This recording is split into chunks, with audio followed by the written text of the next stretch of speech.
Nsanyusa okulaba olwaleero. Ku mulundi ogwayise twakomye tulabye taata ayina endowooza y'ekyavu ne taata eyalina endowooza y'enkola ey'ekigagga. Nga tumaze era okumanya taata eyali amazeeyo ebitabo bye yali mugezi nnyo, yasomera degree ye ey'emyaka 4 n'agisomera mu myaka 2. Naye yakomekkereza ebintu bimusobedde kuba yettanira nnyo okunoonya emirimu wano ne wali era yalina omulimu ogw'ebbeeyi.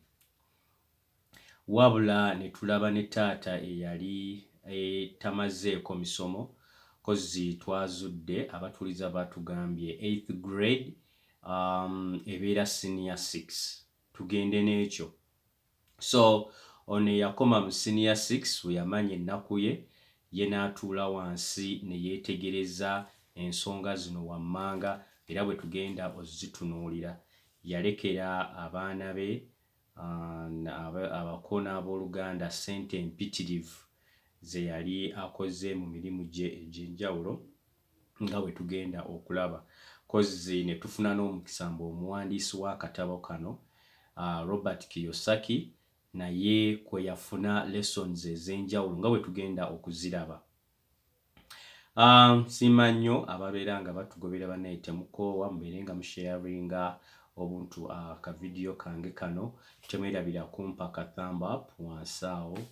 N'abatana subscribinga mubatugambire batwegatteko ku lugendo lwaffe luno nga bwe lutambula. Kozi era osobola okuscrollinga wansi n'olaba ku vidiyo waffe bonna obwasooka.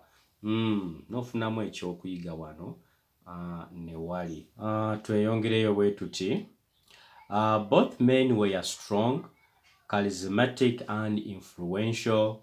Both men offered me advice, but they did not advise the same things.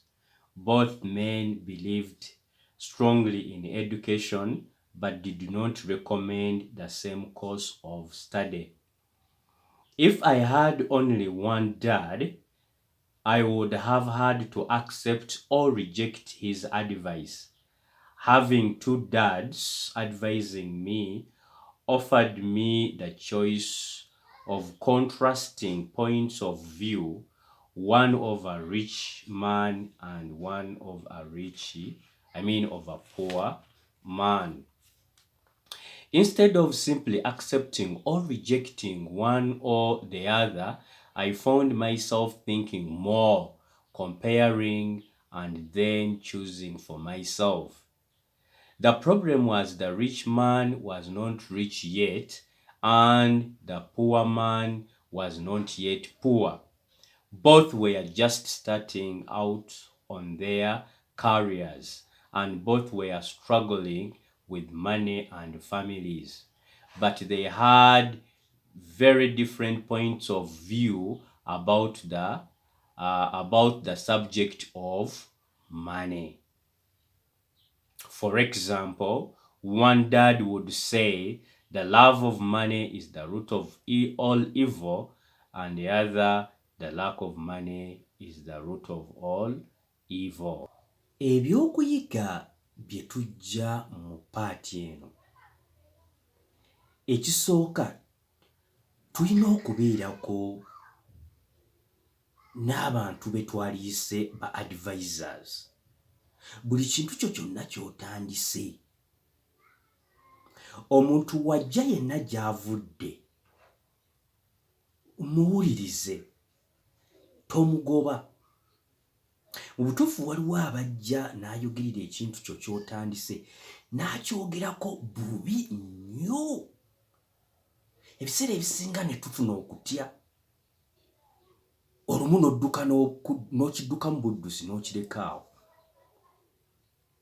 Naye otulaba wano atugamba naye yalibaddemu singa alina taata omu yalibadde either atwala byamugambye oba okubireka. Naye obulungi bwabyo mbwe bombi yabawuliriza n'atwala obudde ng'addamu ebyo bye bamukoze bye bamugambye. singa obadde oyina ekkubo ly'oli mu kkozesa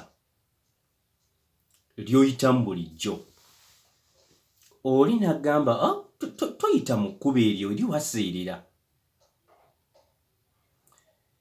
n'okubaganyaamu emmotoka yo weeyimiridde n'amaanyi kigeeyina kuba gw'oba ogimanyi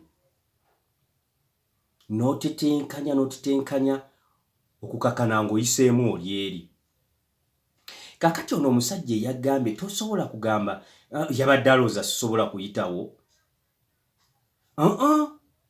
obulungi obukirimu mbu ye olwakugambye mbu eri waseerera toyitawo mu luguudo olwo obwongo weeteeseteese n'oteekamu ne ku bukodyo n'ovuga n'obwegendereza olwa information ono gy'akuwadde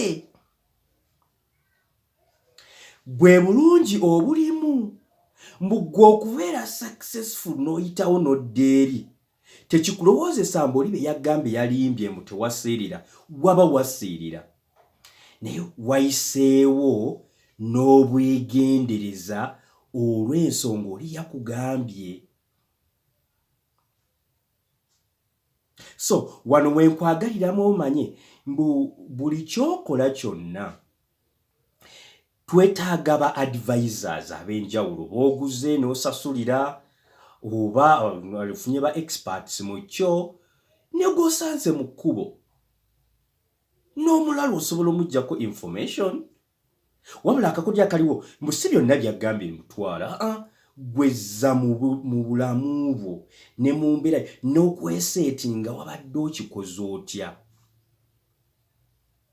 ogenda kuteekamu ssente mmeka ani agenda okuyambako kiki ky'otegeseewo olaba ndooza ebintu bw'ojja obipanga kati bano we baleeta information yonna gye bakuleetedde togoba mutuufu waliwo oli ajja n'ayogera bubiri ku kyokola n'olira we nange osanyaladde oweddemu amaanyi togoba musembeze obuuze waayi lwaki olowooza sisobola kukola ekyo ojja kuyiga ebintu bingi yono kyatugamba bwe y'omukisa gwe yafuna abataata babiri ono abaako kyaleeta n'ono n'abaako kyaleeta n'abikwasaganya bigende mu puroguraamu ze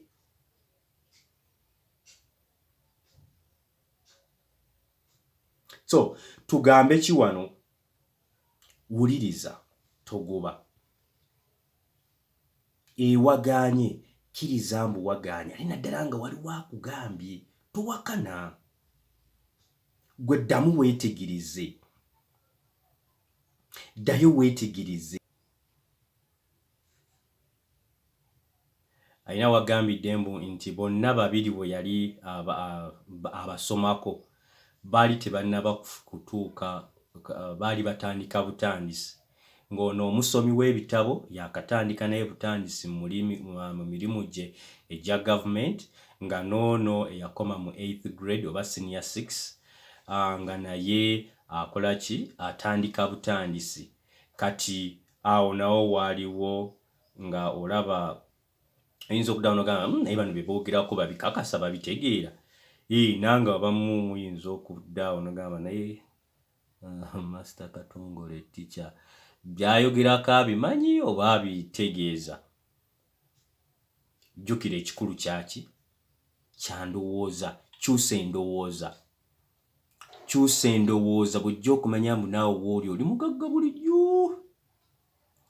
abamu bwe nayogedde ku bugagga bwedda tayito zange nteekako oluliki kugaggawala so omu yakomenza gamba maama ffenna tunaabeera bagagga ffenna tugenda kubeera bagagga n'obugagga bwe twogerako tebulina kubeera bwa mmane ssente zokka obugagga mu ndowooza era oli bw'aba n'endowooza engagga ebisigadde ne we bisigala nga bwe biri kuba ebisinga bibonyaabonya lw'ekyo butamanya wa w'oyimiridde so alina wano waakugambidde taata omu yagamba the lack of money is the root of all evil ate omulala n'agamba the love of money is the root of all evil by the way bonna batuufu bw'oyagala nnyo ssente ebizeezeze byonna bivaawo. Corruption tulina mungi nnyo, abantu baagala nnyo ssente, bamanyi na lwaki baagala, naye yawulira kasita akwata ssente. Abantu tusuddewo n'emikwano lwakuba ssente, tusuddewo obufumbo lwakuba ssente, abantu bendedde mu bufumbo, abakyala lwakuba ssente, abaana bavudde mu kusoma lwakuba ssente, tebamanyi na lwaki bagenda ozikima. So byebyo bireeta. Naye ate mwana wattu ye oli omulala ate n'agamba ate obutaba nazo gy'ensibuko y'emize, obutaba nazo nsibuko ya mize. Aye ng'olaba naye kituufu nnyo, olumu oba n'essente bino bye twogerako byanguwa okukola nga tomenyese nabyo. Ku lwaki ssente bw'ali mutaka ssebo alina amaanyi. Kino kye twogerako kye kitulemesezza ebisinga. Otunula ne mu madiini gaffe ag'enjawulo ge tulimu, ng'obukkiriza bufudde lwakuba mutaka taliiwo, n'otuuka n'okulowooza bye basomesa bye bapreachinga, ono bya preachinga abitegeera abikakasa ng'obwavu bukulumye. Naye ssente weebeerawo boogera bino olabanga they make sense. So oyimiridde wa? Is it the lack of money is the root of evil, oba the love of money is the root of evil? Nga mmaliriza tulabye tulina okuyigira ku bannaffe, kye kisooka. N'owuliriza oli agamba ki, kyayogedde ekyo kinkosa kitya oba kinnyambiddewa mu ekyo kye nnonze okubeera nga nkola. Ekirala, togoba magezi gakuweereddwa, gawulirize, togoba. You welcome. Bibi, birungi, biri positive, biri negative, bikkirize, biwulirize. Wabula bw'oba obiwuliriza beera mwegendereza nnyo ng'olaba bigenze bitya mu ekyo kye walonze okubeera nga okola.